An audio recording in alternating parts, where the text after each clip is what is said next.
Good afternoon. Good afternoon. We are here, and once again, it is our great pleasure to be in your reality.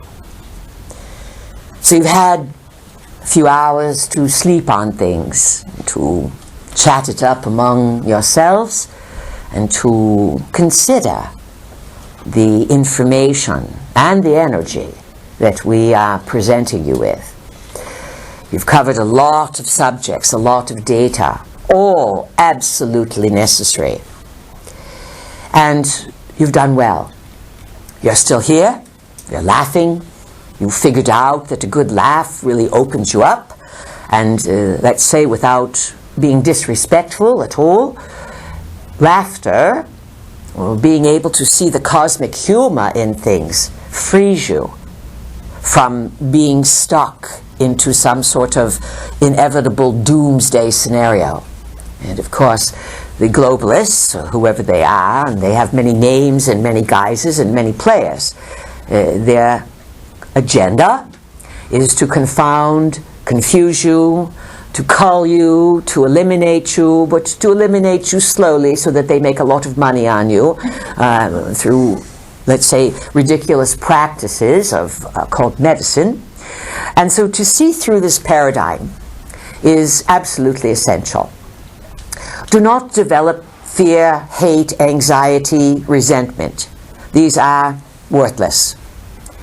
If you ever feel this way, observe it and say, is this really the best attitude for me to have? And you can always do your best to go back to neutral and say, this is interesting, or this is very interesting, or this is overwhelmingly interesting, or I don't really like this, but for some reason I must experience it, see it, and there must be some purpose to my being exposed to whatever it is.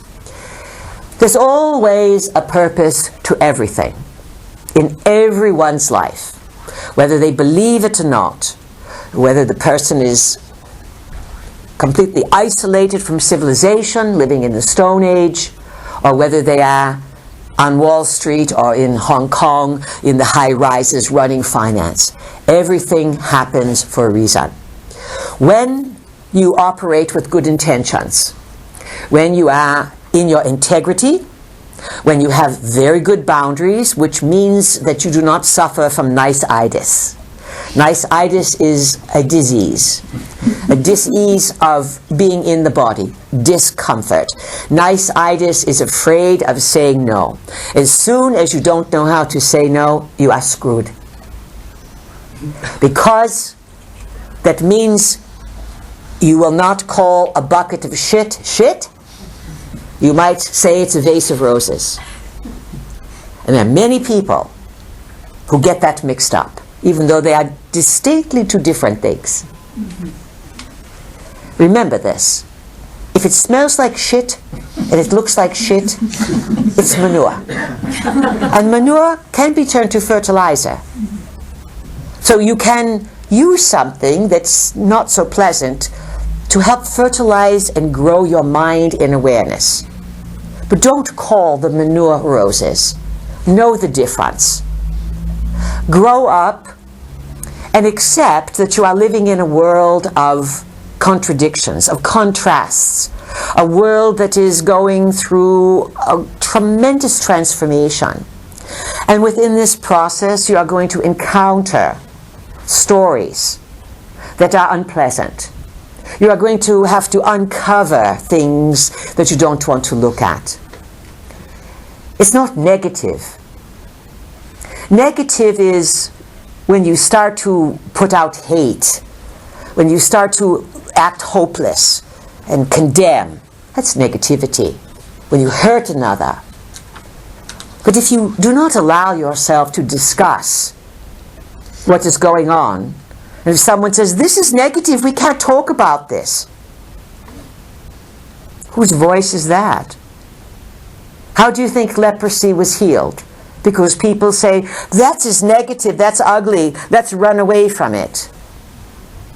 No, there was a priest named Father Damien or some such, and he took the lepers on an island called Molokai, in the chain of islands called Hawaii. He was very compassionate.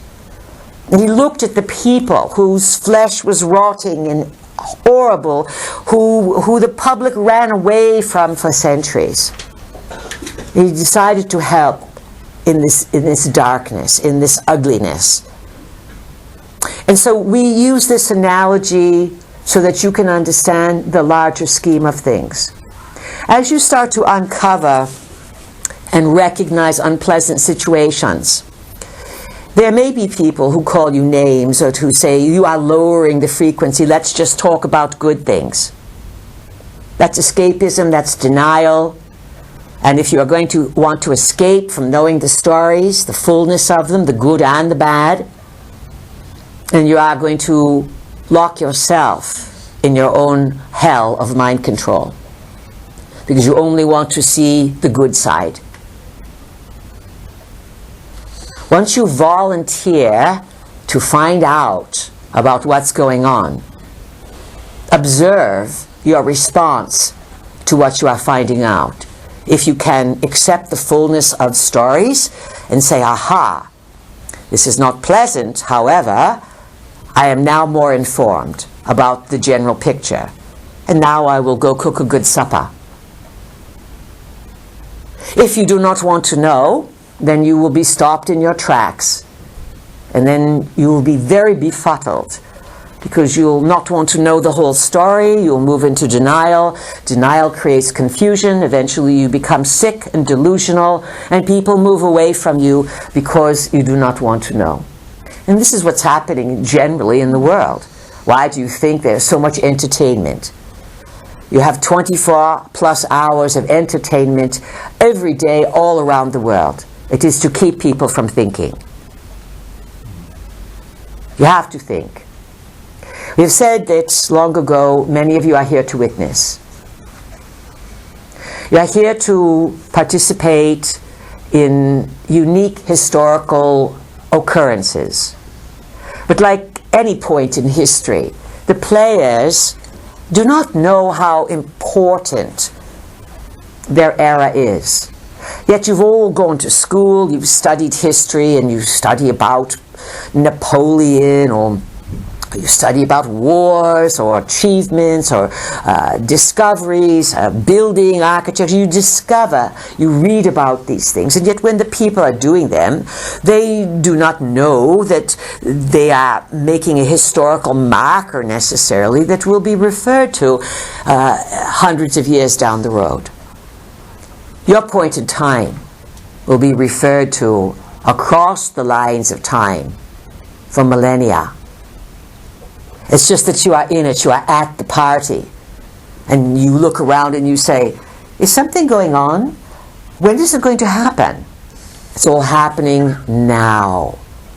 And it's magnanimous in its energy to change not only your world, but to ripple out across the lines of time, and as we suggested yesterday, to ripple out into the Anunnaki Empire, their colonialism.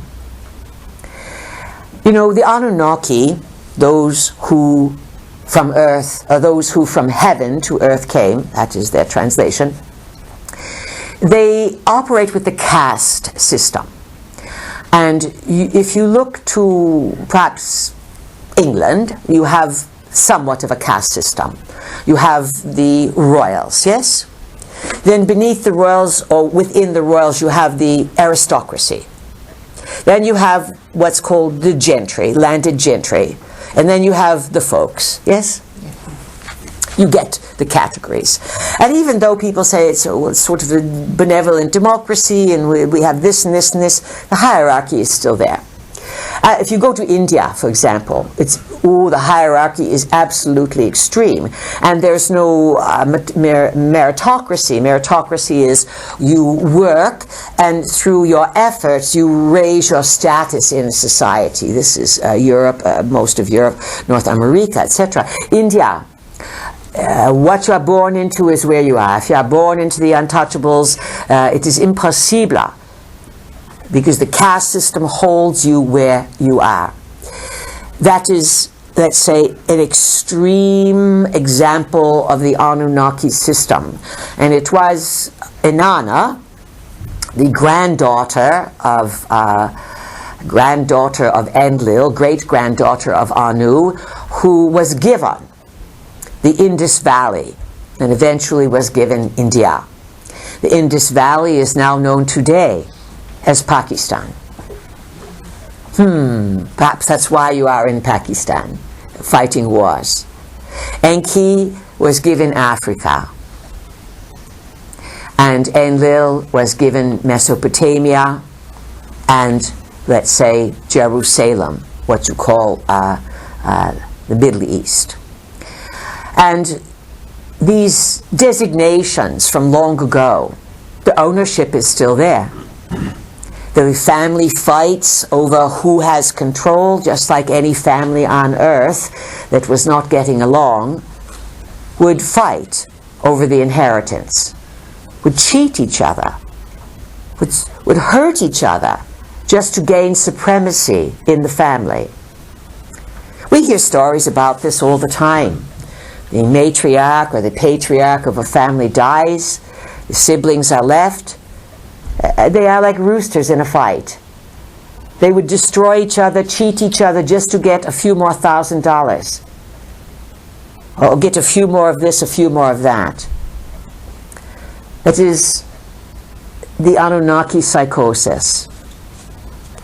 The Anunnaki suffer greatly from what you may call mental disturbances. And as above, so below, they have transferred their problems and their askewed thinking onto their delegates. Sometimes their delegates are selected. They are humans that represent them on the planet. In ancient past, they were called pharaohs. They were called kings. They were called demigods. If the Anunnaki mated with the humans in recent times, as we said yesterday, it was verboten long ago. Hundreds of thousands of years ago, when it first happened, it was the big sin, the big crime for the visiting extraterrestrials, the Anunnaki, to mate with their workers, their creation. And then worse, the construction workers, the Igigi, from Mars, mutinied. They came to Earth and they said, if you head gods can have sex with the earthling lovelies, you cannot deprive us on Mars. We are your big workers. And this is where you get the story of the bad angels coming down to have sex. They found the daughters of man comely. Well, rightly so. Women, earthly women, have a certain allure, and that is quite wonderful. But this is the source of many of the problems and the confusion. And again, you get to this idea of angels. Are there good angels? Let's say that the Anunnaki have a very clever way of tricking you, of having you think that something is all benevolent and nice when it's really part of their police force, their interdimensional police force. To be truthful, the human race, large majority of you suffer from naivete. Extreme naivete. And then when you get naive, you want to get into denial because it is difficult to bust those certain paradigms, and you become over-affiliated with concepts.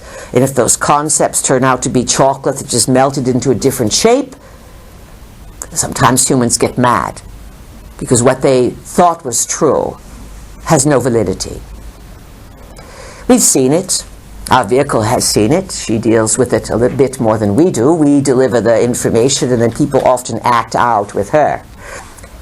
We give you this bit of a soliloquy here because it's coming big. And they're just ahead, on the verge, around the corner of very, very big, shocking events. You will not be shocked because you will be prepared, but you still will have to have the reaction in the body, because the nervous system will have to take the brunt of the change. Even though the mind may understand the possibilities of what's coming, the body still has to integrate the data along the nervous system. So what you will be working with throughout the summer moons is to not only enhance your immune system, but by eating well, sleeping well, hydrating, this kind of thing, taking the additional supplements that may strengthen the body, good thoughts, writing down your intentions, all of this. But your nervous system has to go to another level. So look to different practices that would strengthen the nervous system. You have Mr. Batch. He's called Bach in the United States, but he was, we believe, European man, and he created the Bach flower remedies. These are very subtle energies, and they work to strengthen the energy field and the nervous system. It's very important. Essential oils work on the subtle energy level. There is an Ayurvedic tradition, an herb called Gauta-Kola. It really is a premier nervine. And what you want to focus on is do a little research and find out what are the substances that relax the body and strengthen the nervous system. That is what you are going to need. Understand that all technology weakens the aura, weakens the body, weakens the nervous system, and creates brain fog. No one is immune. No one. And you don't want to lose your noodles or your clarity. This is a big lifetime. Don't screw it up. But have a good time. Actually, we are going to mandate you, that's a little clever word there, but we ask you, please, to have the best time this summer, to do things that put a smile on your face, to be highly creative, to restore joy in your life, to reach out and to have genuine relationships and talks with people, to socialize, to laugh, to love those that you love, to build up a strong connection of happiness and goodness. This is going to be needed as part of your strength. These things sound simple, but if you do them, you will be in better shape than many people will be once the autumn quarter or late summer begins to unfold. What is the number today? Is today the solstice? Yes. Today is the solstice. All right, remarkable. This is wonderful because this is the height of the sun and this is a peak day of the year, a turning point. So here we are by the seaside, Malahide, just outside of Dublin. And why are we in Ireland? Let's talk about Ireland a bit. We said yesterday that the giants, some of the giants of old, the old Atlantean giants, when the polar ice caps were causing problems about 13,000 years ago, the Anunnakis knew that something big was going to happen. And let's say that the Anunnaki sometimes pretend that they are innocent of things that they are instigators of. It could be that 13,000 years ago, that the melting of the ice caps and the great flood that later occurred was instigated in part by the Anunnaki in their own foolishness. Just as today, the global elites operate with weather manipulation techniques all over the globe, and in their stupidity, they have ruined the wind, the air currents, and the earth is in complete turmoil. And then they say it's all climate change and it's coming from someplace. It's all, much of it is coming from their own psychosis. And the craziness of the gods, the Anunnaki, is mirrored in the people that they use as their changelings, as their representatives on earth. The Anunnaki do not come down in general and mate with the humans today. Some, but not like it was before. So when they place people in charge, the people that they put in charge of their cross, of their colonies, are those who either have Anunnaki blood, and it can be tracked, and perhaps you've noticed in the last 10, 15 years that there's suddenly this desire or this calling to say to people, click on this and you can track your ancestry, and if you send us a DNA sample, we will tell you what's in your DNA. And people are doing this, and it's coming back, and some people are being told that they have Neanderthal DNA. And then lots of people are reporting that when they do this, they get a 4, 5, 6% that is sent back to them that says unknown origins. Unknown origins on your DNA sample is code for star connections, foreign DNA within the human genome. Those who have Anunnaki footprints that are more prevalent than others, this is how they are tracked. And people at this time want to know the genetic makeup of the people on Earth. The ETs want to know. And so they assign humans to gather this kind of data. You are surveilled, you are watched by many, many beings. Those who want to test you and who utilize machines to track you, they are weak in their own psychic abilities. There are others who do not need machines, they do not need to track and test your DNA. They can read your DNA, read your energy field. Understand that within the heavens, there are all kinds of beings, and they're not all equal. Some are highly skilled in one area, others are ignorant in that area. We said to you yesterday, the Anunnaki are supreme builders. That is what they do, they build. They can take anything, materials, and make large structures, tunnels, buildings, pyramids, stones, you name it. And they know how to have things last for millions of years, because they live millions of years. This is important to understand. It's also important to understand that we said yesterday there's more happening right now beneath your feet inside the earth than there is on the surface or in the heavens. And because of some secrets that are going on in world governments, they've been over many decades now detonating nuclear devices underground. And you've probably asked yourself, when you have a free moment, to wonder, why would they keep bombing nuclear devices underground? They say, oh, we're testing.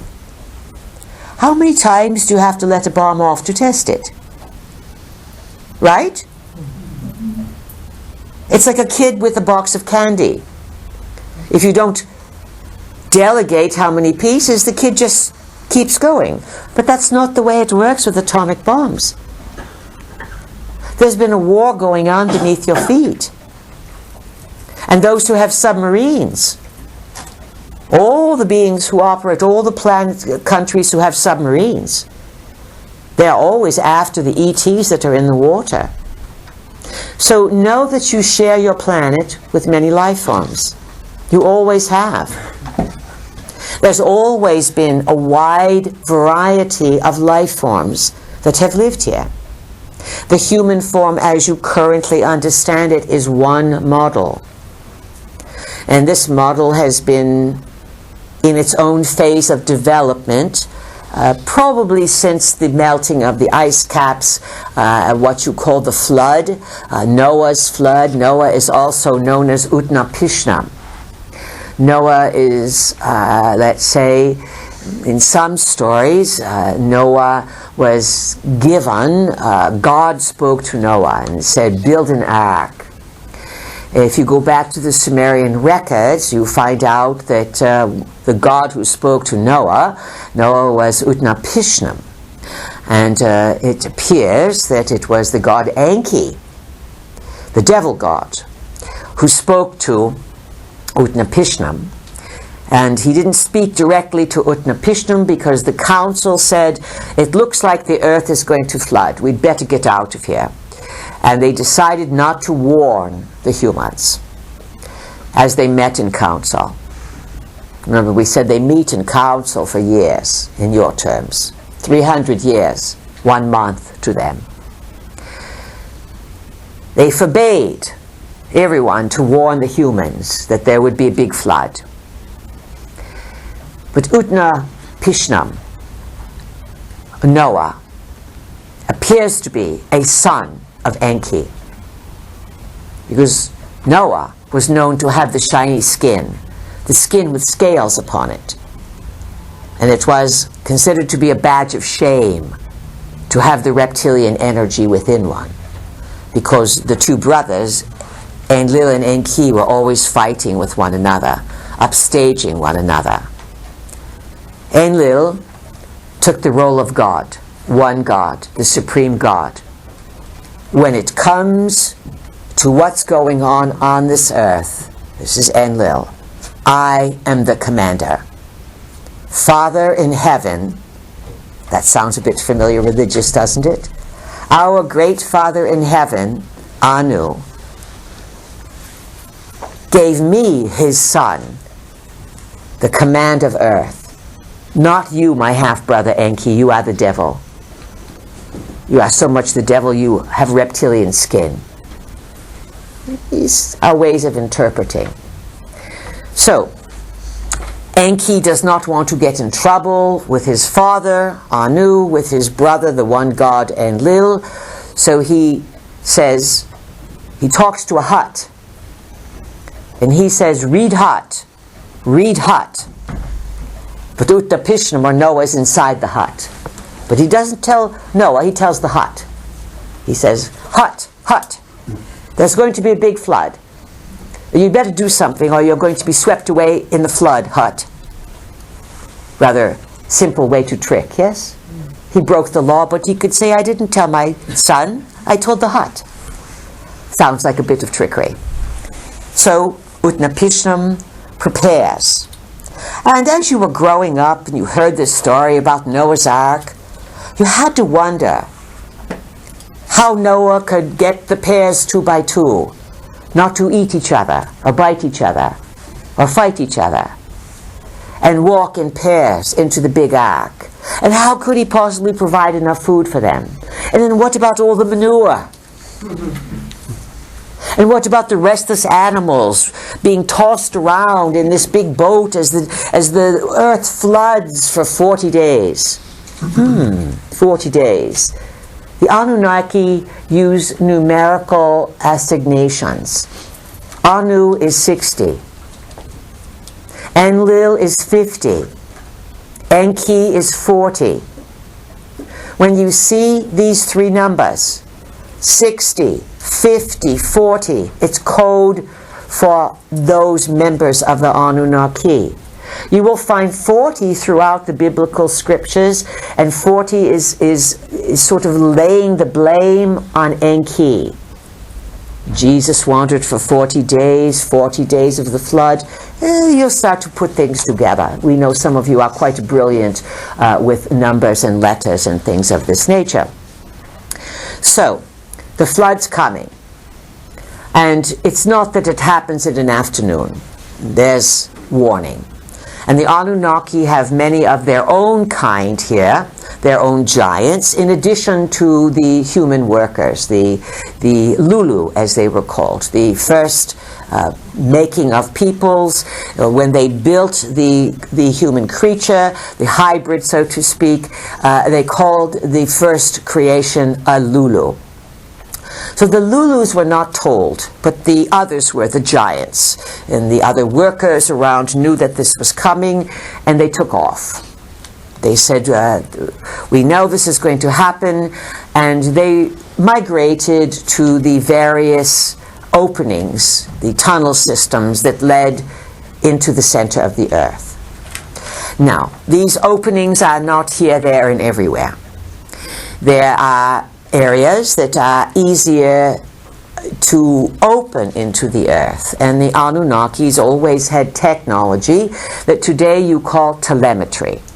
Telemetry is a type of technology that allows one to see inside the earth.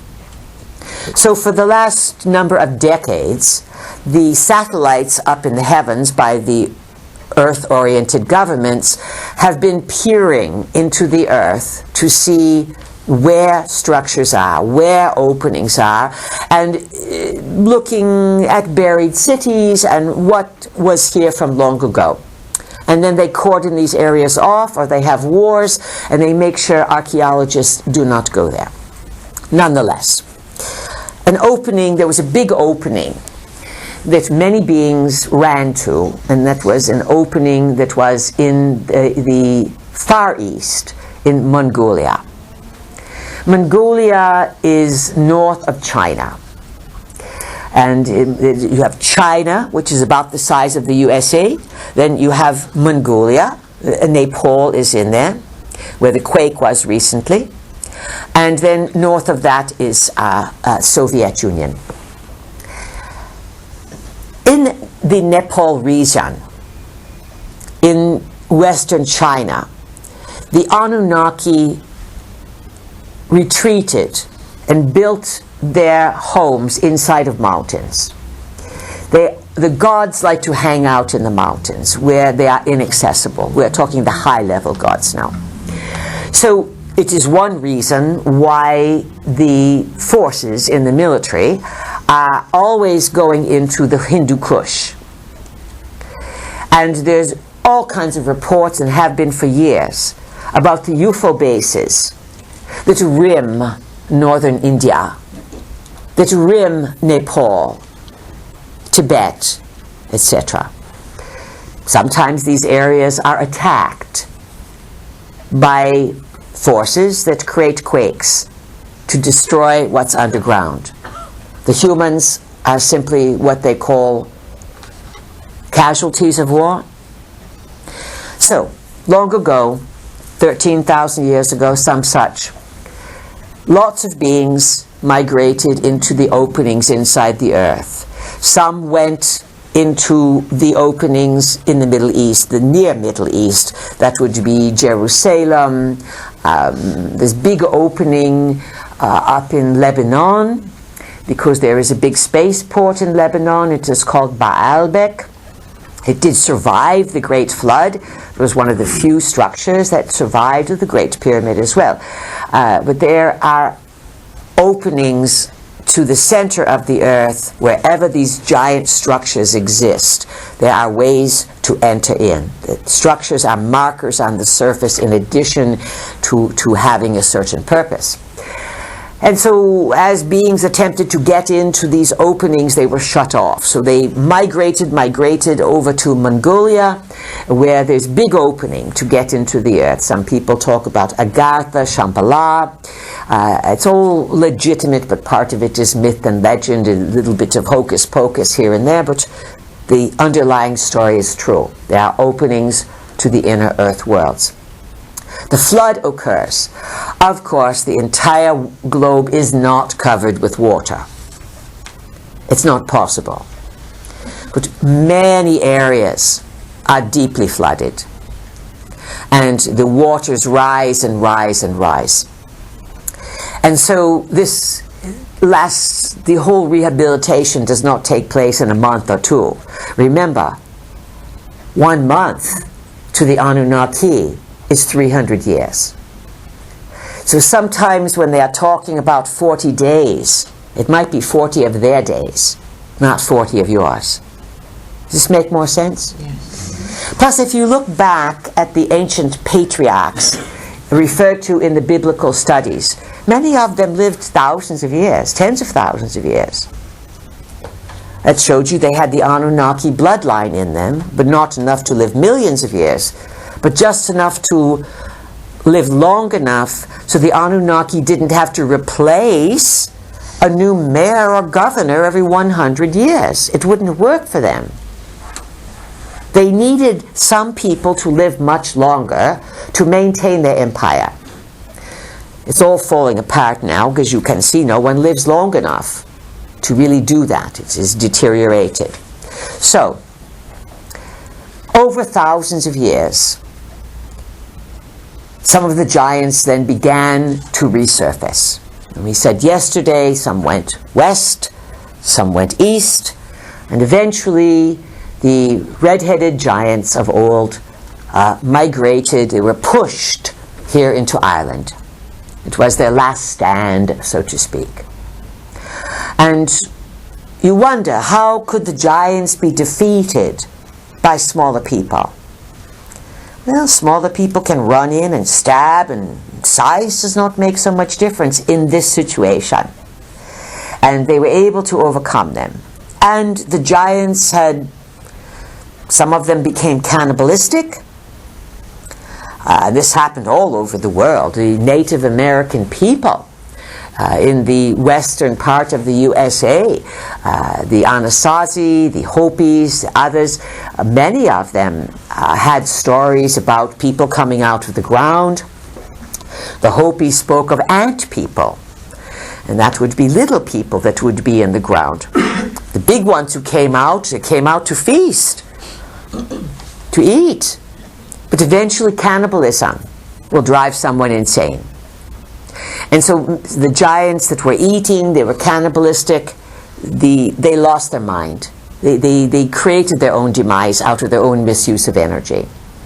The giants that moved here to Ireland, as came across Europe and eventually settled in Ireland, they were tamed by that point. Oh, you had some ferocious ones, but basically they left you with a gentle type of hospitality. And in Ireland, there's the history of the Celts. And what's left to the Irish people are remnants of something from long ago that connects you to the grounded 3D world and the magic of understanding multidimensionality and how beautiful this earth is and how interactive it is. So Ireland today plays for us a role of the host country to bring the people of Europe together, those who are interested, to understand a larger story.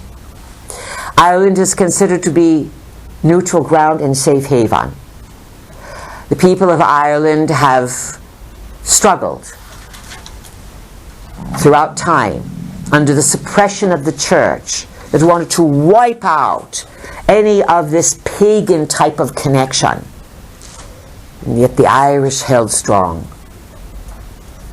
And so there's something in this land that's going to offer to the world some very interesting artifacts, perhaps, some appearances, some recognition. And that is why the role of Ireland will play a very hospitable part in helping to raise people's consciousness. You know, the land, wherever land you are on, it has karma. The land remembers. This is why people go back to battlefields and they go to clear them, to help those who have died to rest in peace. There can be restlessness in certain areas. Sometimes humans can visit and they get sick visiting someplace. Sometimes they visit someplace else, they feel exhilarated. Ireland offers a certain exhilaration. Be grateful and offer your thanks to this land, and you will be surprised at what it will offer back. All right, these are some points we wanted to cover. Now it's your turn. And we wait your questions, but please ask something that everyone can benefit from. And we'll go for it. Who would like to start this afternoon's discussion? We'll start on this side over here. And who has the question? Hi, Pease, it's Mary. Mary. All right, Mary, welcome. Thank you. Welcome also. Thank you very much for coming back. My question is around the recycling of souls. The recycling of souls. And how people when they leave? I don't understand that. Could you please talk to us about how souls are recycled and how people can avoid being recycled, if that makes sense? Well, you're going to live again and again one way or another, because that is the nature of existence. To go into various realities, to experience them, and then at some point there is a termination, and one goes into a different reality. You call it death or the spirit world. For you, if you live 100 years, that's a long time, and then you die. If you are a Catholic, the priest may come by and say, would you like the last rites? You say, yes, of course, I want to go to heaven. I must get blessed by you, even if you are a pedophile, so what? Pardon our frankness, but we tell the truth. So, okay, I'm going to put the cross over your chakras. I'm going to put the Anunnaki cross and close them down. Now you are blessed. Now you're going to go to heaven. If you've been bad, you'll go to hell. At best, you'll go to purgatory. It's a scam, just like Bernie Madoff. So you die, and you believe this stuff. And you're afraid to die because you know that you've cheated on your wife, and you felt guilty your whole life. Or you stole from your partner, your business partner, and they never knew.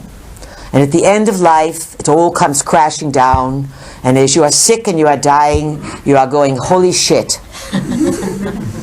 I never thought I was really going to die, even though everyone around me, I saw them die. Plants, animals, birds, trees, people. Now it's my turn, and I'm scared.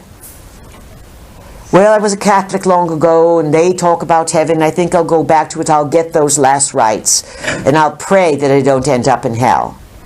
And maybe St. Peter will give me a bit of a kindness.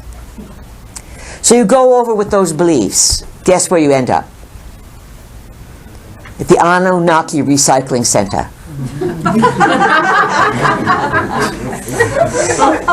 What can we say?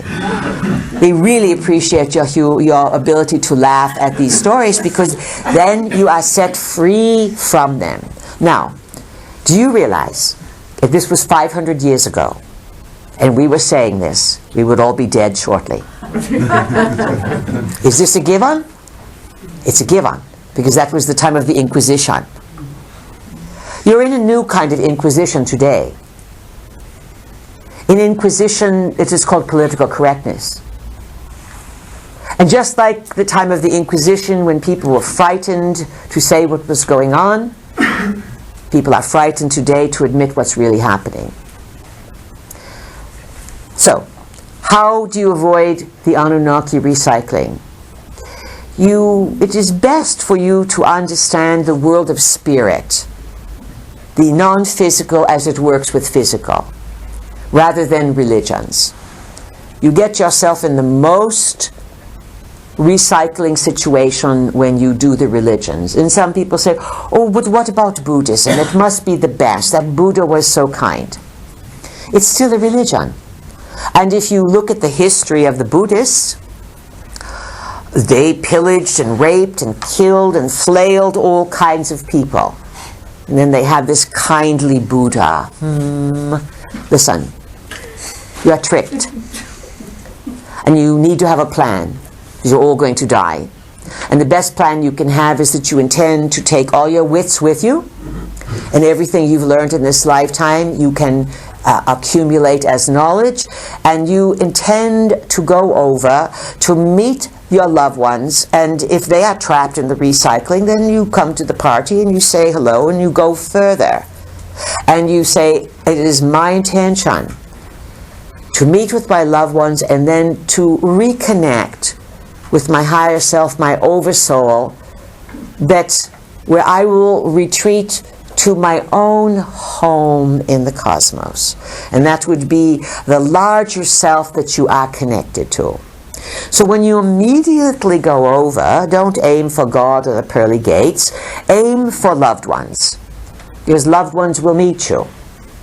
but loved ones may be stuck.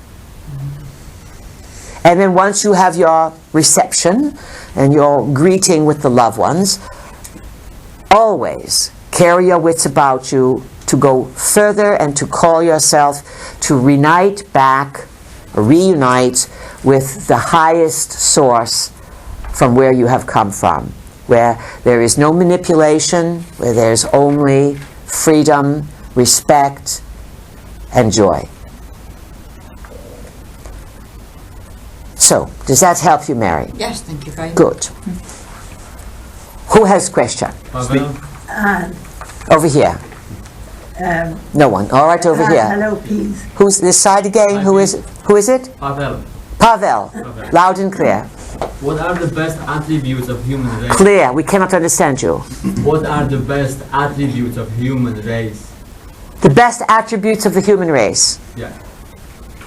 Your ability in a short period of time to become unpredictable. Yes, this is your supreme conundrum, gift, protection, is that you can change your mind and you can turn around when others don't expect it. This is what makes you dangerous. This is what the Anunnaki are threatened by, your unpredictability. This is what we endear ourselves to you with, that yes, you can get crazy, but you can also go make big leaps in consciousness very quickly. It is what impresses many. The freedom that you have to be yourselves, and deep inside you, you have a dignity if you can tap into it. You have an intelligence that is flowering, that wants to come up. You may have expected a different answer. It's not that you are these loving beings that everyone comes to earth for. Love comes in so many different flavors and sizes and disguises and conditions and unconditions that everyone comes to earth, certainly, to experience love, because love on earth is different, is unique than it can be in other places. The other advantage that you have that allows you to be controlled on one level is that you live a short amount of time. The advantage is you live a short amount of time, so therefore you can hit the reset button and you don't have to feel so stuck of how do I get out of this reality. If you lived 1,000 years, the weights on your shoulder of how much you've dealt with and all the things you set into motion would build up and build up and build up. And this is, the Anunnaki are living millions of years. They are top heavy. They have created so much that they don't even understand, and they are losing their clarity. They are feeling desperate. That is why the desperate acts are happening on the planet. When a person becomes desperate, they are not a clear thinker.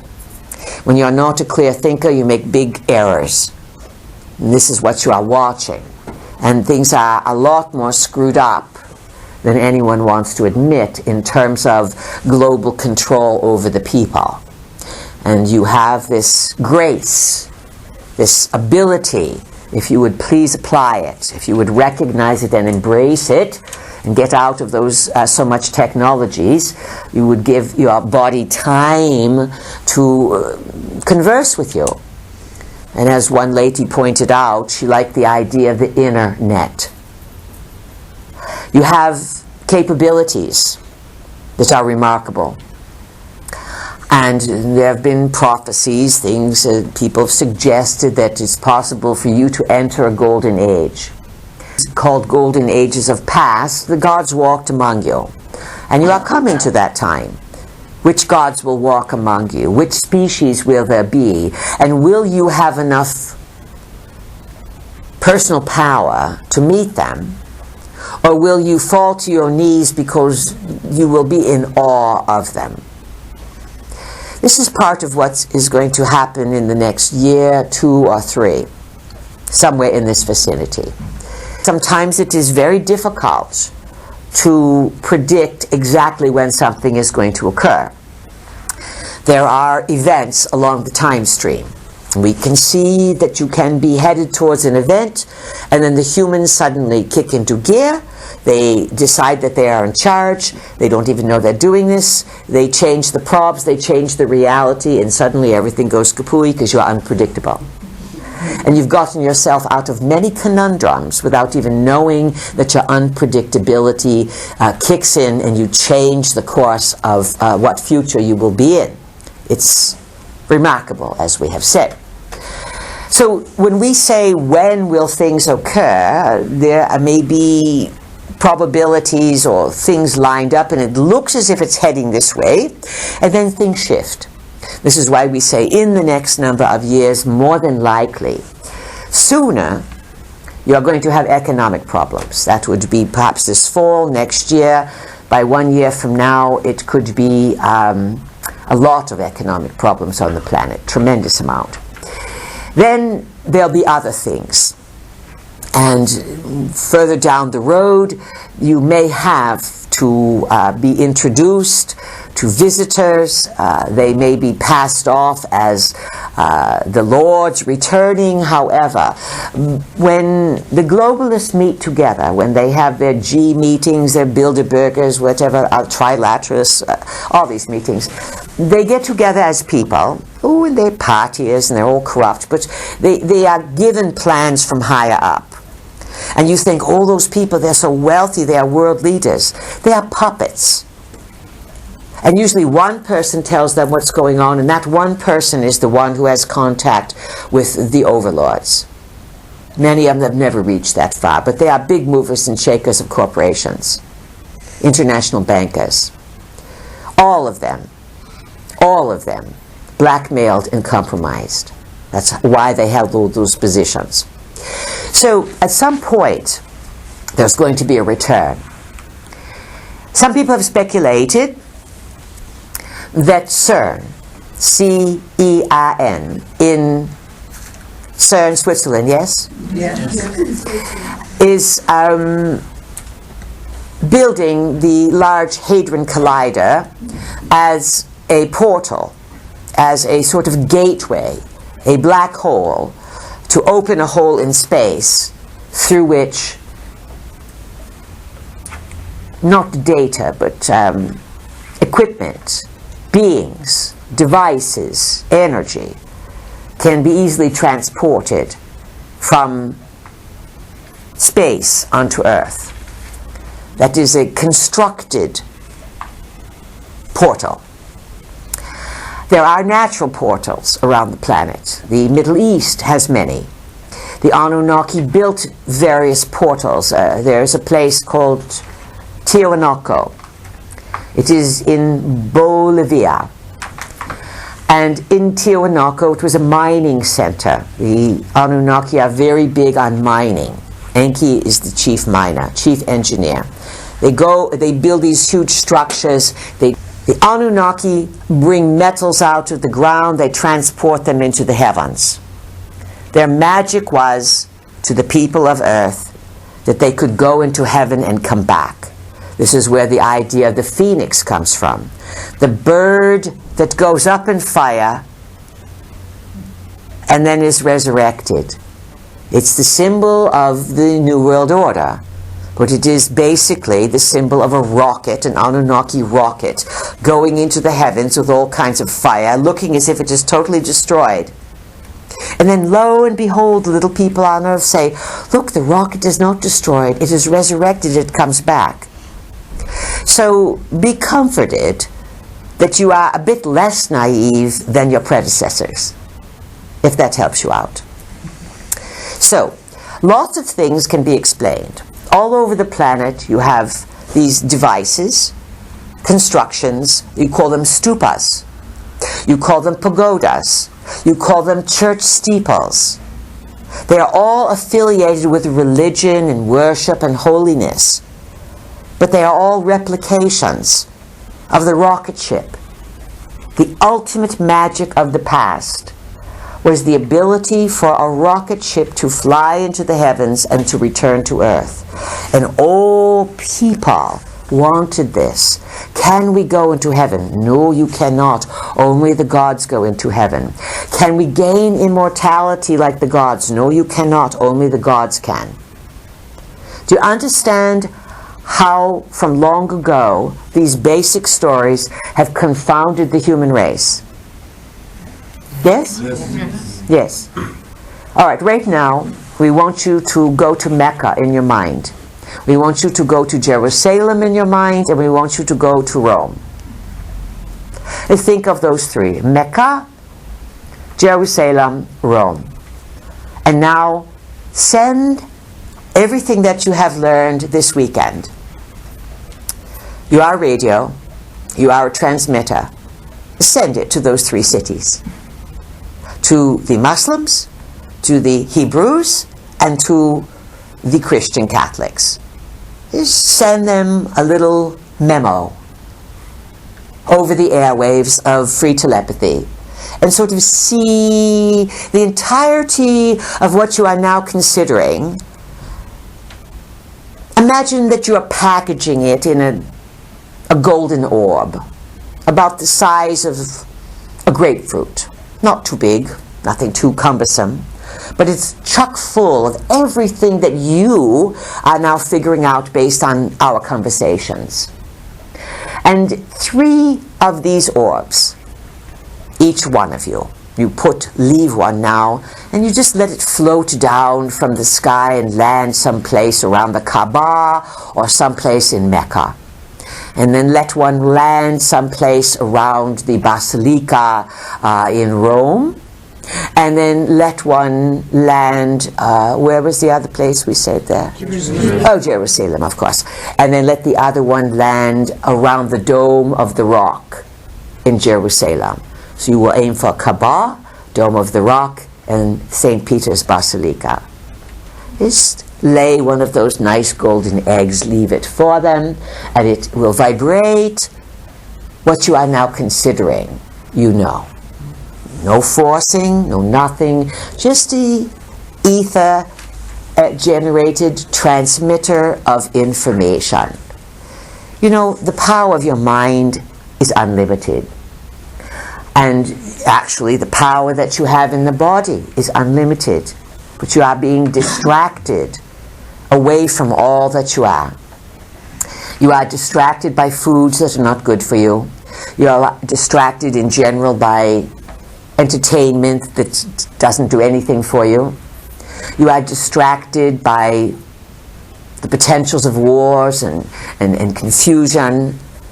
You need to take charge of your lives and understand that when we are speaking to you in this room, but we are speaking to the people of Earth. Because these situations are recorded, many, many people eventually over time hear these messages. But as we speak, and as you play with us and drop your golden orbs in places, the telepathy is going out. And you know, the land of Ireland is very happy right now. It's feeling like it's fulfilling its role. And so the ley lines, the energy lines, are picking all this data up, and it's being distributed as we speak. It's quite powerful and quite a bit of fun. Who has a question for us, please? Who is it? Paul. Hello, please. Paul, yes, loud and clear. Yeah. Say it again, please. How can we help heal the land and get it to reveal its secrets? How can you help heal the land? Well, if you are inclined to be conservationist, or if you are inclined to be an activist in this regard, you follow that inner guidance. If that's not your thing, then you beautify the land that you do have. If you're walking down the street and you see trash, you don't have to get a plastic bag and start picking it up, but if something's right in front of you, pick it up and throw it in the trash. And every act you do to take care of the earth accumulates. Some people are here to be involved in this cleanup movement, in this conservation movement. If that's your thing, go for it. If it's not, beautify what you do have. Take care of what you have. Go out into the countryside. Visit the stone circles. This is for all over the world. Particularly here in Ireland, England, visit the stone circles. You have them in Europe continent as well. Go stand with the stones. The stones, like the bones in your body, they carry information. They are part of the earth. They know who has consciousness and who does not. When you walk on the earth and you look down and pick up a piece of trash, the earth knows who likes it and who does not. If you say hello to the earth, I'm happy to be here, you are beautiful, the earth knows it. When you look out the window and you say, this is gorgeous, this is fantastic, look at this sunset, look at the beauty of this tree. Once you start admiring and offering gratitude, the earth responds. And this, how many people do this? How many people marvel at the beauty that you are privileged to live within? This must be restored. If it is not restored, it will be lost. Who else has a question this side of the room, please? Hi, peace. My name is Falco. Falco, yes? I have a question because you once mentioned that you also, as the Pleiadians, played a part in the human experience. And how is your connection to the Anunnaki? What is our connection to the Anunnaki? The Anunnaki, just as they have come to your world to exploit, they have entered the Pleiades as well. So we have similar challenges to you, and because you have not dealt effectively with them, some of what you have been dealing with has eventually reached us in the Pleiades.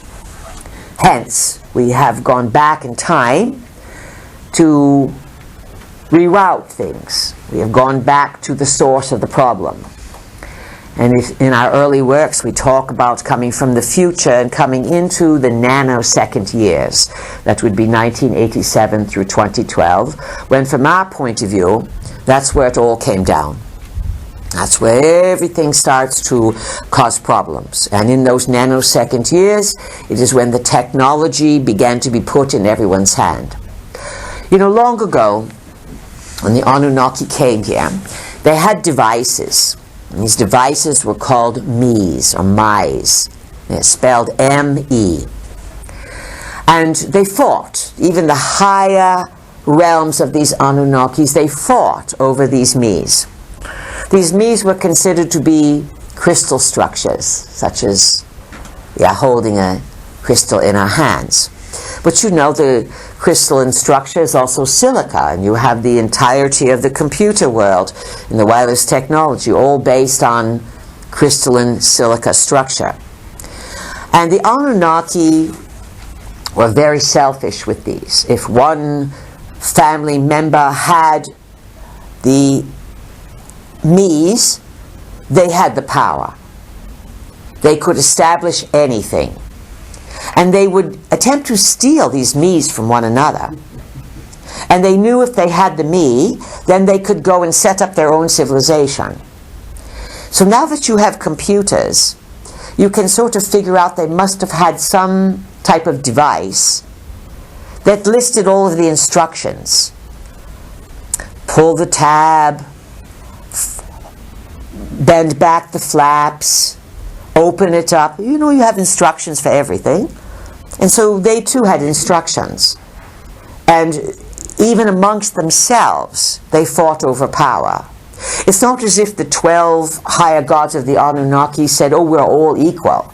Oh, no, no. They were always pecking at, fighting at one another, and attempting to steal each other's power. Jealousy, competition, war. All of this is the negative side of the Anunnaki, and it appears in humankind greatly. So, today, what has happened is that a small version of their power objects are now in the hands of little children. And you have children 5 years old in some situations, 7, 8, 10, with the exact same tool that their parents have. When you give children these little devices, it's just like giving them a gun. They have no business handling these things. They have no business being able to put buttons and take photographs of themselves, pornographic photographs, and post them on the internet. This is the parents' ultimate nightmare. But worse, parents are so stupid. They give children power objects that they have no business having, even when the parents do not understand the power object that they're carrying around. And these power objects are small replicas of the power objects that the Anunnakis fought over. And so they sort of tricked you into having these power objects because they knew then that these objects would make chaos on the planet, which is exactly what they want. It's important to consider that. This side of the room, who has a question? Anne. Hello, please. Loud and clear, quickly. We don't have much If time. the Anunnakis live for millions of years and die, where do they go to? If they live for millions of years and then they die, Yes. What happens after that? you go into the spirit world. You lose the vehicle, and then it's the same for all beings, and the world of non-physical reality then becomes sort of a place where consciousness exists. And consciousness has to learn in that place of non-physical reality, and some beings can stay there for a long time, others choose how long they're there. The humans that are recycled get a little vista of it, but they don't go very far into it. The Anunnaki, because they live a long time and they don't want to die, they have the ability to resurrect. Hence you get the stories in Christianity, people being able to raise the dead, to reanimate the dead. This is based on the Anunnaki. Sometimes when a member of the Anunnaki is deceased, they are able to bring them back. If they are not able to bring them back, sometimes immediately, sometimes they will hold on to the DNA of a deceased Anunnaki, only if they are hierarchy, and then they will reanimate them. They will take the DNA and regrow a version of themselves. So you understand the psychosis? They almost don't want to die. They have so much power. They have so much technology. That technology is telepathed to you. Part of the problem on your planet today with chopping body parts up and turning everyone into something else is that you are reliving Atlantis. And Atlantis is really the Anunnaki experiment gone askew. And one could say that the flood of about 13,000 years ago destroyed that end of the Atlantean experiment, where it went over the top with misusing crystal energy, or the Mies, and too much fighting and nuking, and far too much genetic engineering for sexual pleasure. In other words, turning life forms into combinations of things that they are not, purely for the entertainment of those who wanted sexual pleasure. Entertainment. For example, if you look at some of the records in Babylon or Middle East, we believe it's called Ishtar's Gate. Ishtar is another name for Inanna, the great-granddaughter of Anu. And Anu loved his great-granddaughter. He had sex with her. She was a hot cookie. And he rewarded her with a high status by giving her a number and by giving her the Indus Valley, which eventually was part of India at one time. And hence you get this high sexual energy from India that was all Inanna. Now, nonetheless, Inanna ended up stealing the Mies and fighting, and so all of this becomes very, very complicated. So they don't want to die, Anne. And because they are very advanced and they figured out how to save each other, they can restore and resurrect. Hence, these stories come down to you that the dead will rise. The dead will come back to life. If someone wants to reanimate you, if they have your DNA, they can create a version of you.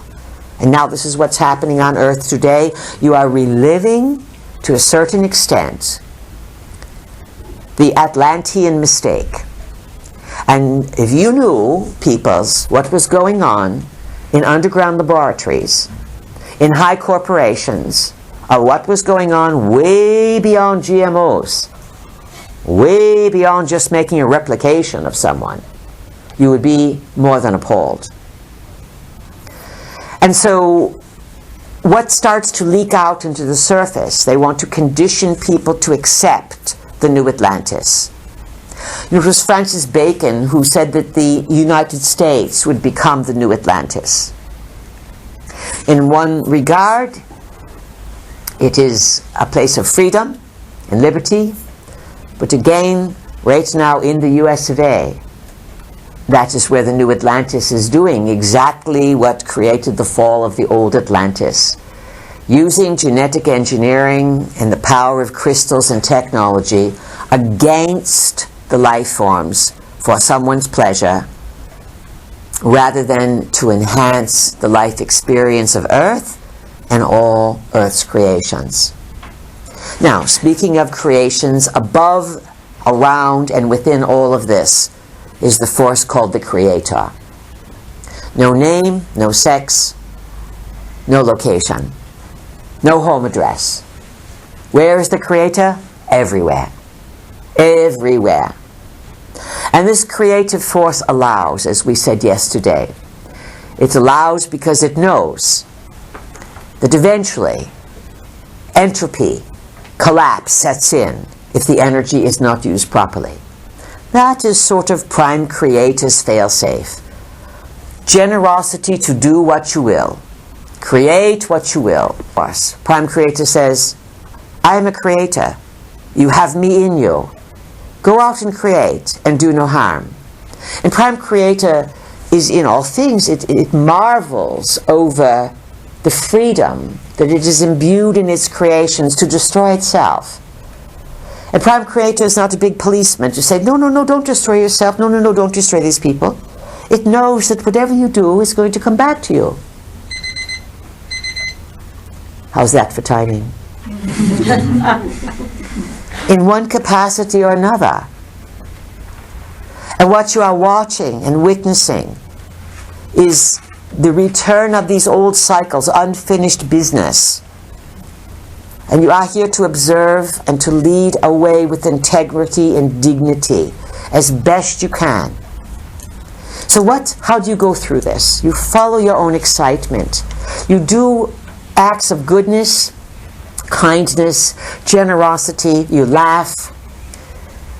You call on the creative force to do its work to you, to make beauty, to help uplift the human spirit, to excite people, to inspire people, young and middle-aged and old, to help clear the minds of people and to help alleviate the fear of confusion that comes with being in a body and not knowing the entirety of why you are here or what world you are part of. Many of you have come onto Earth purposely to bust the system. Years ago we did call you systems busters. You came here to participate and then to see the folly and to raise the standard by vibrating and holding on to your own way of thinking, and not to force others into it, but to have the courage to see and to speak with dignity about the possibilities within your own life and within humankind. When you elevate another and you help them out of misery, out of fear, not saving them. You can't save people. We can't save you. We can only inspire you. We can say to you, do this, do this, do this, but we can't do it for you. You have to do it. And so you are in the doing. You are in the realizing. And there are many good things that can come out of this. And there's some rough roads ahead. You're going to hit some speed bumps. And some people are not going to see the signs that say stop. There's a cliff ahead, because they are going to be on the cell phone. And they are going to be relying on the ultimate of foolishness, as is called GPS. You know what GPS does for you? It's called, what is called there? Global Positioning System. All right. GPS is the fast route to Alzheimer's. Why? Because if you don't understand how to navigate your space, eventually you will forget how to go anywhere. You will eventually just become a battery. You will become a force that other beings can occupy because they are too lazy to incarnate. And it is a rough road, incarnating, being born, and growing up a body. Would you agree? Yes. And so lots of beings don't want to take the route in that you have taken. They want the shortcut. But if you are smart, they can't use you. But if you are in brain fog, and if you don't know where you are, and you have to rely on a GPS to go around the corner, or if you have to use an app to tell you where to have food, APP is short for no thinking necessary. You going to remember that one? Yes. Good. Do not abdicate your humanity. Embrace your own biology. Embrace that you are a multidimensional being, part of a much larger cosmos that is in turmoil, and yet that is in order. And understand that forces work through you, at least the Prime Creator, what more can you ask for, that want to see all this work out in ways that many can't imagine. Remember, the ace up your sleeve is your unpredictability, your personal ability to change your mind and raise your vibration, to think higher thoughts, to allow yourself to dare to imagine that you can create safety and goodness and abundance and health and relationships and fun. Or that if you are looking for a special pair of shoes that you want, you can say, I really want those shoes and I'm going to find them next week and they're going to be on sale. It can go from the prosaic to the cosmic. What you want. You have to have it all. Friends, big things are coming. Things that you came here for. If you believe in yourself, you really will do well. We will depart with this bit of memory. You are of the earth, so be humble. But you are of the stars, so you are noble. Remember that. Between humble and noble, you will do a very good job. And we support you in all of your endeavors. If you need a bit of assistance, you know where we are. Just say, hey, peas, how about a little help, a little insight? That said, we salute you for your courage, what you have taken on, and we know what's lying ahead. Lots of good things as well. It's been our great pleasure. Good afternoon.